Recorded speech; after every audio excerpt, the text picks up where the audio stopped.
Hi friends, welcome to French kitchen. எல்லோரும் எப்படி இருக்கீங்க ஃப்ரெண்ட்ஸ்? நாங்கள் சூப்பராக இருக்கோங்க. இன்றைக்கி நம்ம வீடியோவில் என்ன பார்க்க போகிறோன்னா, வேர்க்கடலை, பச்சை வேர்க்கடலை கிரேவி தாங்க பார்க்க போகிறோம். இது எப்படி பண்ணுறது அப்படின்னு சொல்லி வாங்க பார்க்கலாம். ஃபஸ்ட்டு வந்து அடுப்பத்தை வச்சுட்டு அடுப்பில் ஒரு கடாய் வச்சுக்கலாங்க. கடாய் நல்லா சூடானதுக்கப்புறம் நம்ம கடலை எண்ணெய் தாங்க இன்றைக்கி ஊற்ற போகிறோம்.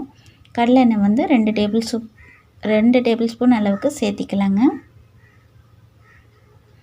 ஒருத்தவங்க சொல்லியிருந்தாங்க, நீங்கள் ஆயில் அதிகமாக சேர்க்குறீங்க, குழம்பு விட ஆயில் தான் அதிகமாக இருக்குது அப்படின்னு சொல்லியிருந்தாங்க.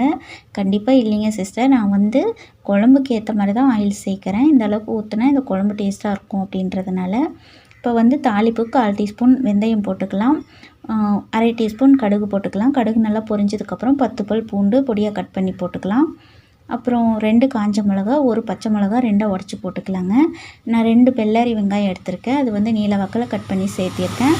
அப்புறம் 1 கொத்து கருவேப்பிலை, இதெல்லாம் போட்டு நல்லா வதக்கி விட்டுக்கலாங்க. வெங்காயம் வந்து கொஞ்சம் கண்ணாடி பதம் வர வரைக்கும் நல்லா வதக்கி விட்டுக்கலாங்க. இதுக்கப்புறம் வந்து தக்காளி வந்து 4 தக்காளி நீல வாக்கில் கட் பண்ணி வச்சுருக்கேன், அதையும் சேர்த்திக்கலாம். சேர்த்து விட்டு நல்லா கலந்து விட்டுக்கலாங்க. தக்காளி நல்லா மசிஞ்சு வரட்டும். இப்போ பெருங்காயத்தூள் வந்து 1/4 டீஸ்பூன் அளவுக்கு போட்டுக்கலாங்க. அதுவும் சேர்ந்து நல்லா வதங்கி வரட்டும். தக்காளி சீக்கிரமாக வதங்கி வரத்துக்கு உப்பு சேர்த்திக்கலாம்.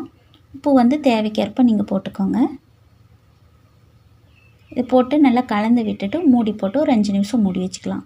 ஃப்ரெண்ட்ஸ், நான் போடுற வீடியோஸ்லாம் உங்களுக்கு பிடிச்சிருந்தால் லைக் பண்ணுங்கள், ஷேர் பண்ணுங்கள், கமெண்ட் பண்ணுங்கள். நம்ம சேனலை சப்ஸ்கிரைப் பண்ணிக்கோங்க. பக்கத்தில் இருக்கிற பெல் ஐக்கானை கிளிக் பண்ணி ஆளுங்கிற ஆப்ஷன் கொடுத்திங்கன்னா நான் போடுற வீடியோஸ்லாம் உங்களுக்கு நோட்டிஃபிகேஷனாக வருங்க. ப்ளீஸ் எல்லாருமே சப்ஸ்கிரைப் பண்ணிவிட்டு பாருங்கள் ஃப்ரெண்ட்ஸ்.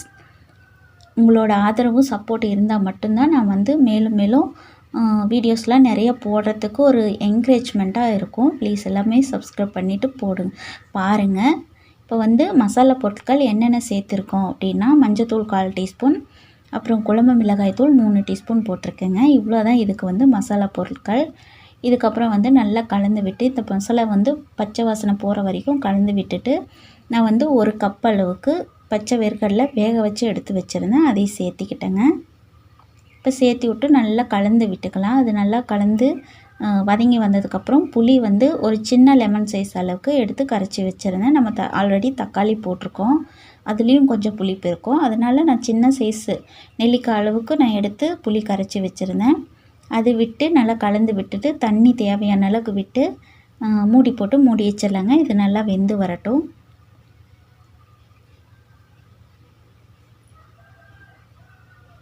எங்கள் ஊர் சைட்லையெல்லாம் இந்த கடலக்காய் காடெலாம் நிறைய இருக்குங்க.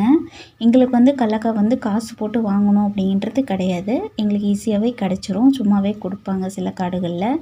இல்லை நாங்கள் வந்து பறிக்கிறதுக்கு போனால் கடலக்காய் வாங்கிட்டு வந்துடலாம். இப்போ வந்து தேங்காய் விழுது அரைச்சி ஊற்றிருக்கேன். அதில் வந்து வெறும் தேங்காய் மட்டும்தான் இருக்குது. அது நல்லா நைஸ் பேஸ்ட்டாக அரைச்சிட்டு வந்து ஊற்றியாச்சுங்க. இதை நல்லா கலந்து விட்டுட்டு தண்ணி எந்த அளவுக்கு தேவையோ அந்தளவுக்கு விட்டு கலந்து விட்டு மூடி போட்டு ஒரு 10 நிமிஷம் வேக விட்டுடலாங்க.